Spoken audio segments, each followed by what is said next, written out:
President Tim Caboni from Western Kentucky University. Welcome. Thank you. You may begin. Well, it's good to be back. The middle of year 3 for me. You all will recall we have a strategic plan that we completed, launched in my second year. Continue to work hard on that climbing to greater heights. It aligns with the CPE's larger goals. It's written in such a way that our outcome metrics mirror your outcome metrics, and as a matter of fact, goes well beyond that, looking at about 84 different numbers that we monitor on a regular basis. We credit much of the progress we've made as an institution to many of the initiatives that have been developed and implemented in the past couple of years, focused on student success. And we could talk about these in the question and answer session, but we created a summer scholars program, centralized our advising program, created something called ISEC Academy in the Intercultural Student Engagement Center. We have the Birch Institute, which is a bit of a skunk works around retention and persistence on the edge of campus. We work to better align our campus offerings at our regional campuses, and we launched an opportunity fund to generate the resources for us to be able to invest in young people. We have $27 million raised in that opportunity fund, 72 new scholarship and deployable funds to help young people retain and experience the full WKU experience, no matter their family's economic condition. In addition to that, this year we launched a new scholarship program, eliminating the ACT for many of our scholarships, and I think that will have tremendous results going forward, rewarding 4 years of work instead of 1 day of testing. You're going to see a tremendous growth in our living learning communities. Our first year village, which is at the south end of campus, will open next year. So making the 150 hours students spend outside of the classroom is important as the time they spend in the classroom, living 24 to a pod with a peer advisor, a faculty mentor, all sharing the same academic interests, and then block scheduling them. So perhaps instead of having to walk up the hill at 8 o'clock in the morning, 24 of them, a single faculty member will walk down the hill and teach where they live. You'll remember we went through a program evaluation last year, eliminating 105 degree programs, minors, certificates that were underutilized, and we continue that work with the Grain Associates information that CPE has provided. We have a new strategic enrollment plan. Our WKU Commons Rethinking Our Library opens next spring, and we continue to work on our innovation campus, creating a space where local and not local businesses can co-locate with our faculty, our students, to elevate the region's economy. On retention, you'll see that our 2018-19 one-year retention rates are the highest they've been in 5 years, at 72.9% for all of our first-time, full-time baccalaureate students. It's at 64.7% for low income and 59.5% for underrepresented minority students. But we're not where we want to be. I've challenged the campus in our strategic plan that our expectation is we're going to have an 80-60 goal that we meet, meaning an 80% first to second year retention rate, a 60% graduation rate, and then we'll keep going.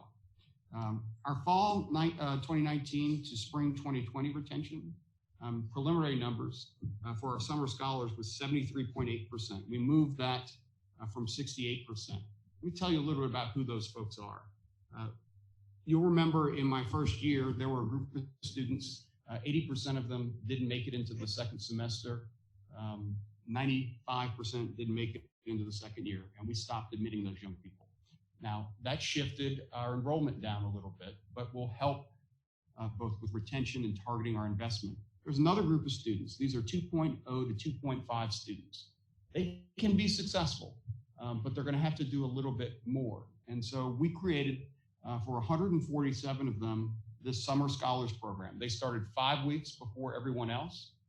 They took 2 courses, one course in how to do college, one a basic literacy course. They lived in the same residence hall with the roommate they'd have in the fall. They took their meals together, and then we had support systems around them, around all the other non-academic things having to do with college, personal finance, mental health, and then did social events too. So they had a social network they carry into the fall semester. Of that 142, 117 of them actually made it into the fall. They had to get 2 Cs. And we did all of this for the low, low price of $500. I didn't want young people and their families who were not ready to come to WKU to leave with a semester or a year's worth of debt, no degree, no credential. It's not fair to them. And so we stopped doing it for students who weren't ready, for students who would struggle. We wanted to give them a taste in a way that didn't cost their families. And so we're just really, really proud of that effort. And you'd be amazed, the inquiries we're getting, of course, for next year. There are also some 4.0 students who want to know how they get 2 classes for $500, but they don't need the support. So proud of that work. Last year was our highest 6-year graduation rate on record, 53.4%. As President Thompson said, these numbers will fluctuate back and forth. We slipped a little this year to 51.6%, but here's the caveat. We are on target for another record-breaking year. So the number you'll see next year, we've already graduated 53.4% of them. And that's the cohort that started in 2014. So next year, we should exceed our target of 53.7%, given that 53.4 already have their degrees. Our 4-year graduation rate has increased from 21.9% in 2008-2009 to 40.1% in 2018-19. I know it's not the scope of this, but in a decade, we've managed to double that. And so there's no reason we shouldn't be able to hit that 60% graduation rate in the next 5 to 8 years. Our degrees did decline a little bit at the baccalaureate and graduate levels. They do correspond, though, with what we've seen particularly in our international enrollment. The state obviously is graduating fewer 18-year-olds, and we had at its zenith 1,500 international students. We were the second largest population of Saudi students studying in the United States in 2014-15. And when that contract went away with the Saudi government, given some changes they made to the scholarship program, so did those students. You never want to adjust your budget up for a blip and call it a trend, but we did that, and so we've also had to manage through some of the revenue declines that are associated with that. I will say that while degrees have declined, low-income students declined slightly. In 2018-19, we awarded baccalaureate degrees to the highest number of underrepresented students since 2010, when the URM number was developed. We continue to decrease from 4.28 years to 4.05 years time to degree. So we're getting much, much closer to where we want to be. We continue to drive down credit hours toward graduation, now at 136.7. We moved our target last year and surpassed it again, so we'll continue to tweak there. We made significant progress in increasing the percentage of our incoming students who complete a credit-bearing course in their first year in those gateway classes. English moved from 56.4 to 68.8%, math from 32.8 to 40.8%, but we're nowhere near where we want to be. We completely, finally, eliminated developmental, and they all have the supplemental instruction that goes alongside a credit-bearing course. Our struggle also was with math instruction and folks thinking that they knew better. Data talks. We expect to see higher rates of success as we continue to push on that. President Morgan mentioned, and I'm also proud of this, that our average net price and total cost of attendance increased slightly, but we're less expensive than almost all other Kentucky institutions, and that's important for us and for our students and the population that we also serve. Our new scholarship model will continue to make a degree from WKU even more affordable, and that number should serve us well. Just a couple of other points. I mentioned CAPE, the Comprehensive Academic Program Evaluation, suspending 99 low-producing programs, and right now we're doing something in higher education that rarely happens. We've identified 15 programs in which we're going to invest and grow, and 57 degree programs to be transformed. And we're not going to do it the way universities typically do this. Instead of faculty sitting around with their faculty colleagues and deciding what we should do, I'm challenging our provost, our deans, our department chairs, and all of our faculty to reach out to families and students to see what they're interested in. More importantly, what does the labor market need from us? So here's a great example. Criminology. I guess a lot of young people watch CSI and they want to be criminologists. We have 300 criminology students, and that's great for that program. But how many criminologists does Bowling Green or our region need to hire? Probably not 300. So we're going to work better to align some of those interests with labor market demand. It's just as important that they're prepared to actually go do the work that they're being trained to do. We're getting better at our new budget model. Some of you will recall helping academic administrators and others across campus understand the relationship between income and expenditures, meaning if you have more students, you should have more dollars. If you have fewer students, you have fewer dollars to expend. We understand that from the university's perspective, but we never really drove that down to colleges and to departments.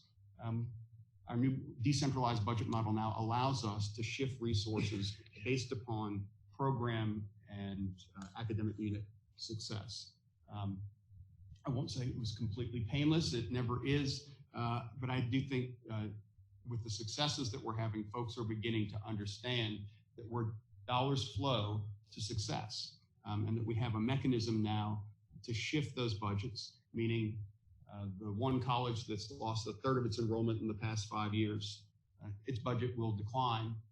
The college that's doubled its enrollment in the past decade, its budget will grow. And so making sure that we have a system in place that allows that to happen. None of this happens without a tremendous amount of work from folks all across the campus. I'm so thankful for the team that we have in place and a laser-like focus on the success of our students. I say to every group that I meet with, I don't care what you do for a living on this campus, you have one job, and that's to make sure that every student we admit graduates with a degree. Now, we're not there, but it again is changing the focus, shifting the culture, and making sure that every day we show up for students, and I'm really proud of that. So with that, if you have any questions, be happy to answer them. I only have the big placemat, not the little one with the bar charts on it, I think so. Yeah. Well, since you just ended with it, I was kind of thinking this. I was going to probably pick on you anyway, and it's not specific to you. But look, I get we're metric driven, and we're excited when we hit a benchmark. But at 53% graduation rate at 6 years, that's nothing to be really proud of, because that means 47% of students aren't graduating. Oh. And so, what would it take for WKU to make that metric 75? So there are a couple ways you can do this, and you don't want to incentivize bad policymaking, right? So I could do it real easy by shrinking the size of my class by 1,000 students. Fair enough.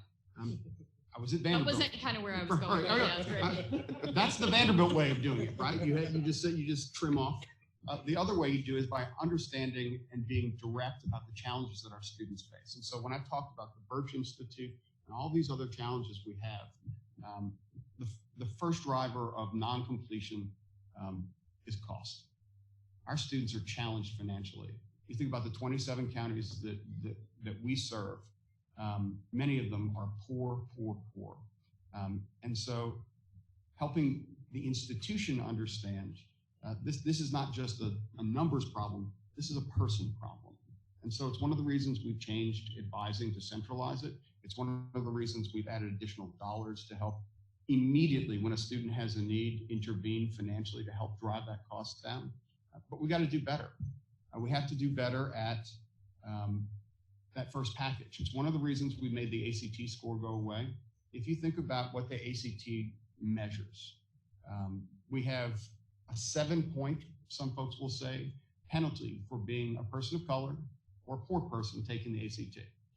And so and if you think the minimum scholarship criteria for WKU was a 25, that's the equivalent of a 32 if you're a person of color or you're from a low income family. And so making sure that we take that aid, drive it down, not just the need curve, but also are willing to understand that some of this money has got to go to the support systems for not just our honors students.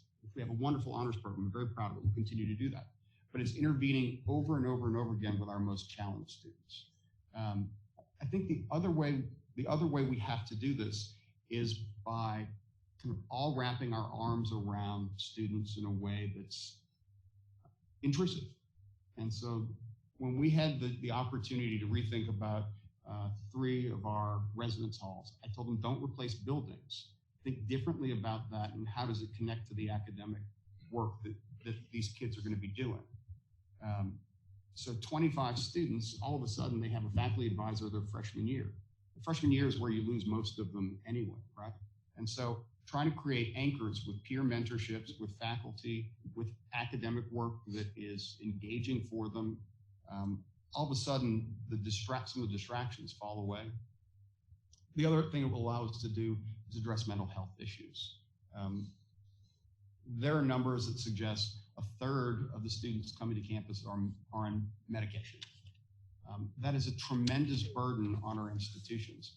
If you have mental health challenges and it's hard to even get up and get out of bed in the morning, how are you going to be successful in college? And so I think there's not one thing we can do. It is a range of things that we can do, but it all has to be individualized. And so the centralized advising portion of what we're doing means a couple, 2-3 times a semester, you come back to the same person with whom you have a relationship, and they check in. How are you doing?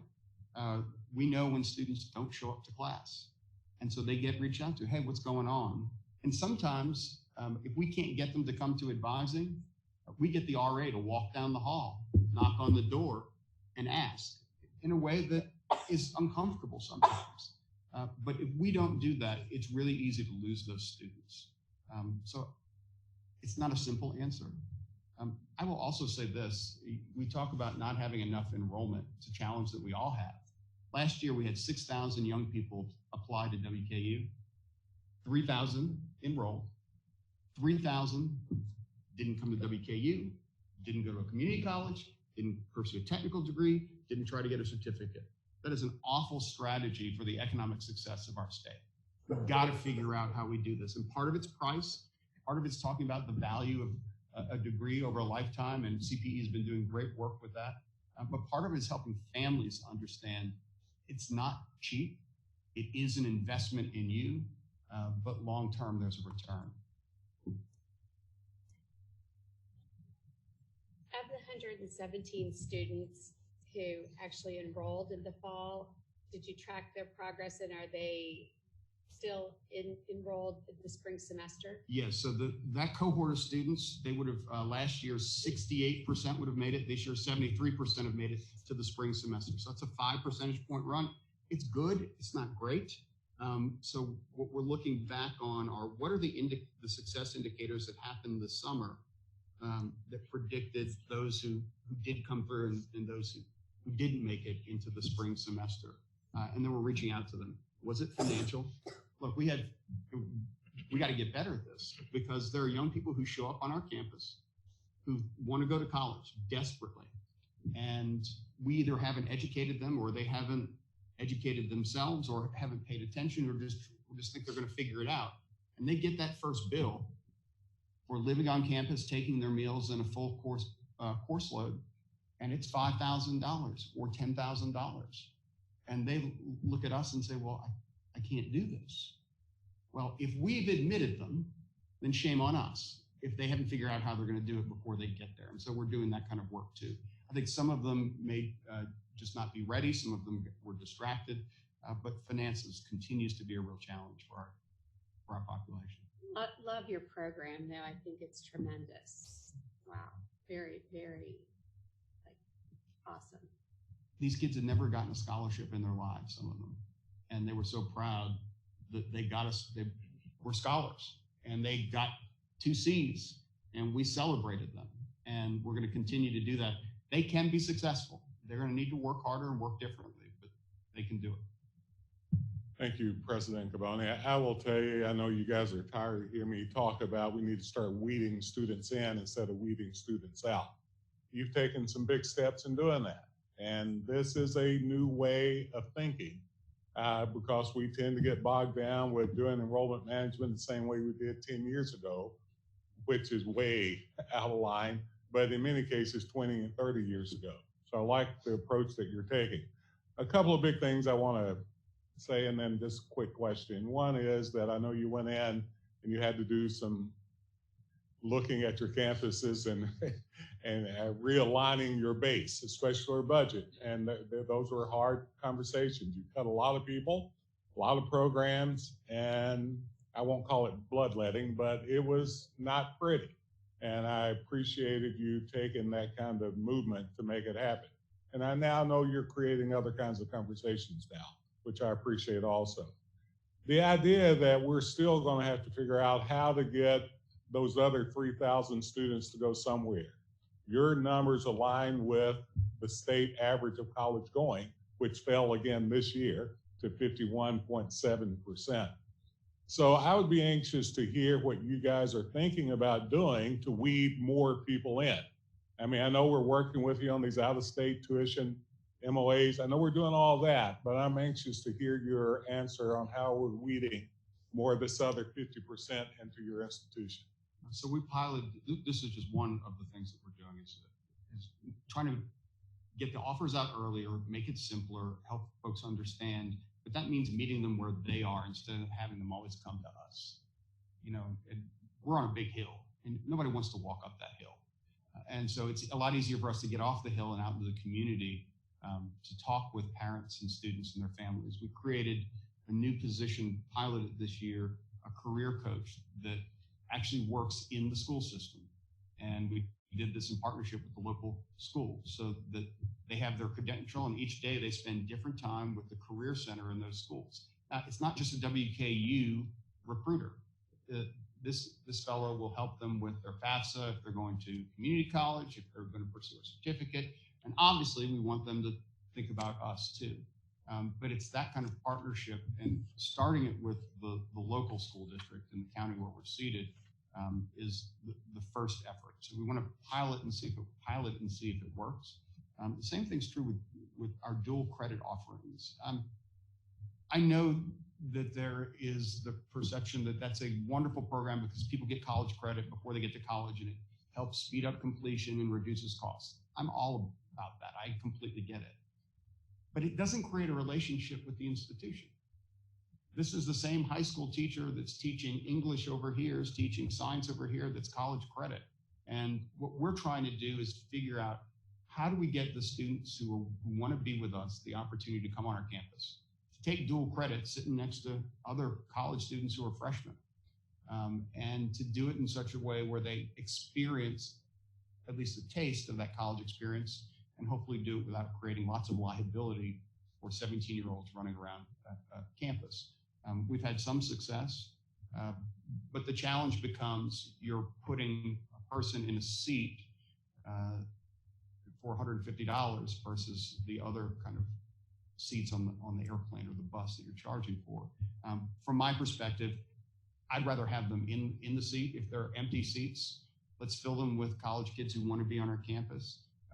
And so we're creating a bus from at least one institution that will load up their 3.0 and above students who want to come take classes, drive them to campus, drop them off. They'll get to do some of that work and then they'll get home. Or we create essentially a very discounted or free parking pass for them. It's a commuter pass. They have to get on a bus and come to campus, but that's also part of the experience. And so I think we have to help them.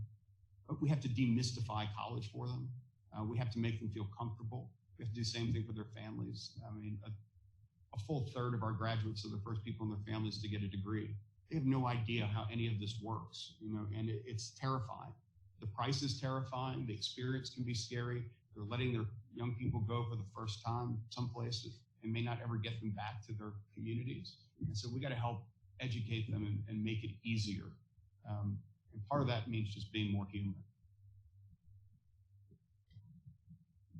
Additional questions? Yes, Richard. Question regarding if I heard you correctly, thank you for your report.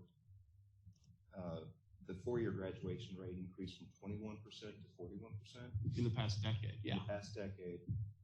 When did it become a thing to look at a 6-year graduation rate instead of the 4-year? I've been out of the loop. I'm fairly new to this body, but when did we begin engaging in a 6-year term instead of 4 years? I'm looking at Kim because we had this conversation.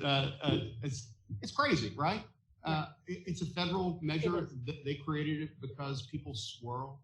The reality is that a 4-year time, many of our people who graduate with a degree graduate in 4.5 years, right? And so we've been really pushing hard to drive that down. Why do they do that? Well, a lot of them because they want to pick up a minor or do something extra. 4-year degree, I think we also have to own that. Do we offer the right kinds of courses in the right order where people can get them? And if we can't, how do you make sure you intervene and get those courses offered? But the other is that a traditional student is no longer a traditional student. My conception of a student would be an 18 to 22-year-old who comes in and graduates in 4 years.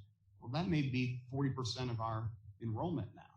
You have young people who are working full-time jobs. You have families. It's online.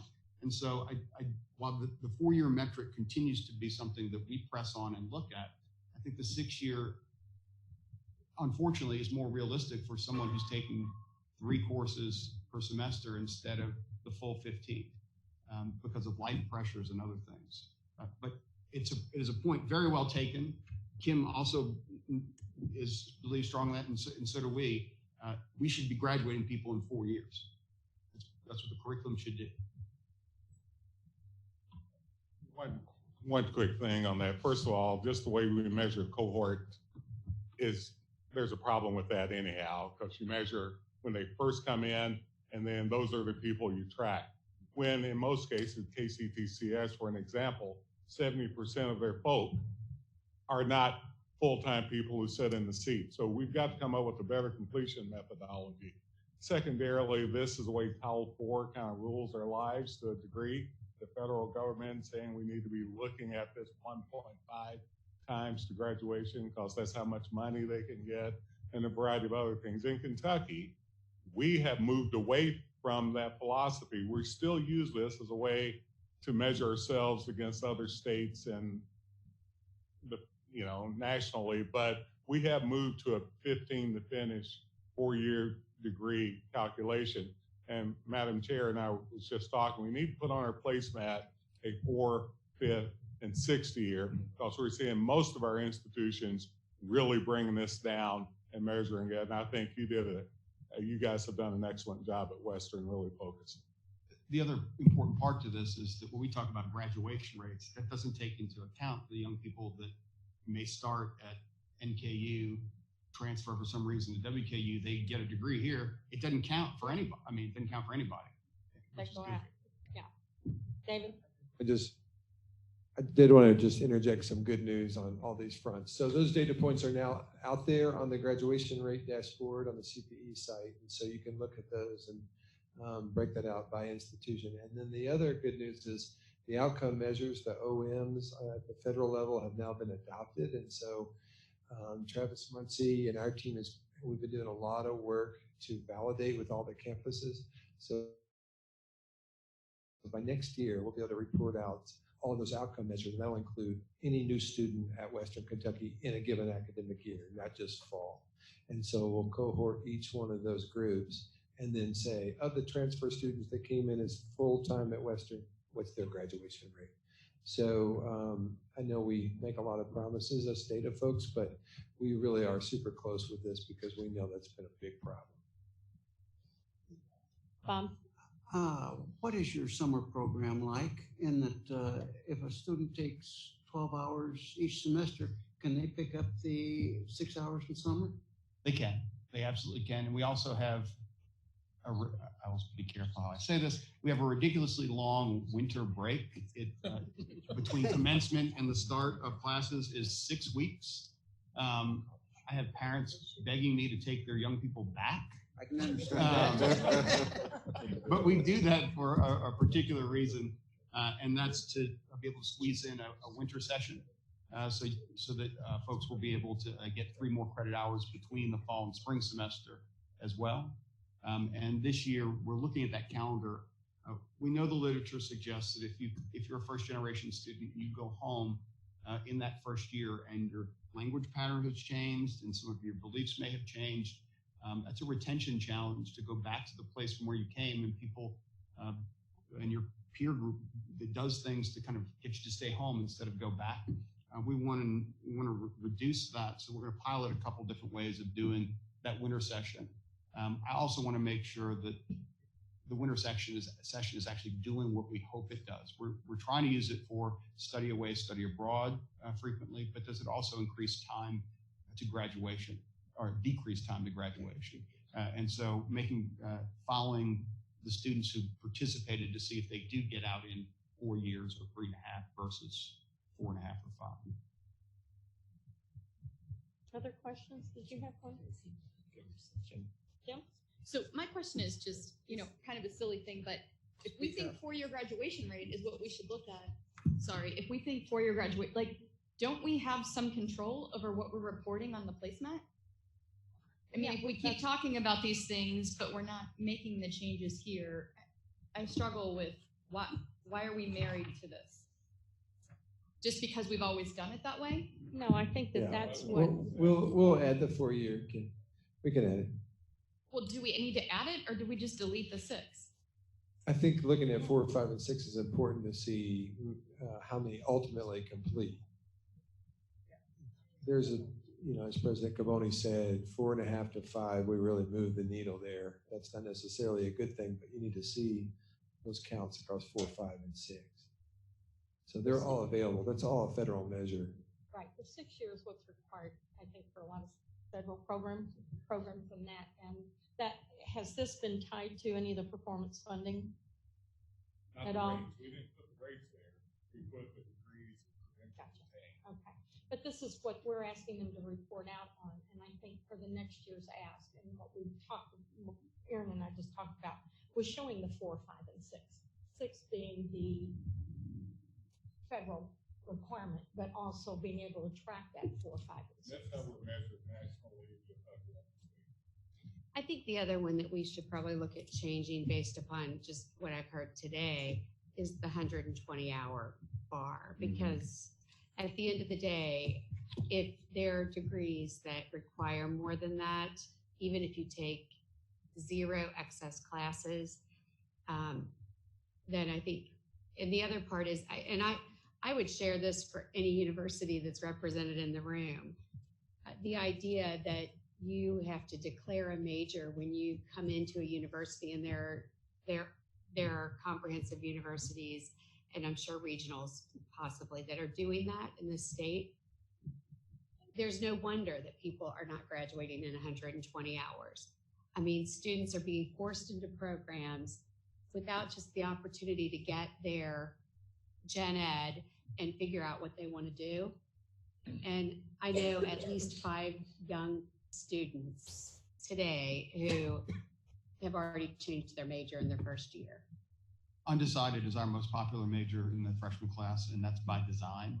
I love that. We call them exploratory, so they're exploratory, and there are multiple flavors of exploratory. So there's the central exploratory. These are folks who really have 0 idea of what they want to do or the area in which they want to study. But then we have exploratory within each of the 5 academic units. And so there are at least courses and patterns of courses that open up to you by picking a broad area, almost like a meta major. We're not there yet, but helping students to try and to sample in a way that helps them still meet those core curricular requirements too. So it's not wasted. It's actually just part of a general education. I will say when we talk, I'm sorry, Cheryl, when we talk about mental health issues, we have to think about what on campus is accentuating and exacerbating those problems. And some of it is the stress of those decisions, and then the cost involved if it's the wrong one, and the fear of changing because it's going to set you back. We also have a challenge with, there are young people who, because of either advice given by their families or things that they've seen on TV or just their aspirations. I want to be a nurse. I can look at someone's ACT, and if their math score or their science score is a 15, they're going to be challenged. Same thing with engineering. If you can't pass algebra, it's going to be really difficult getting through a meteorology curriculum or through an engineering curriculum. I mean, that's the reason I was a speech major. Not everybody can be an engineer, and that's okay. But being honest about that and truthful. My dad was a science teacher. He hated that, but it's true. All right, thank you. Not everybody can be a speech major either. But I just want to quickly address Christy's statement because it's so true. What we found out is it's not whether or not you declare a major that creates your success, it's whether or not you declared the right major. And this has been a misnomer in the research for a long time. What we found out is strong advising in the first year. And tomorrow on my report, I'll tell you this, but on listening to her, number one thing college students told us from around the state was that they wish they had a high school course or something that told them what college was about, how to finance college, how to study for college, and how to do all those other things. So absolutely right. It's not about, as a matter of fact, we force someone into a major, they will leave college sooner than they'll graduate from college. All right, thank you very much. Appreciate you being here.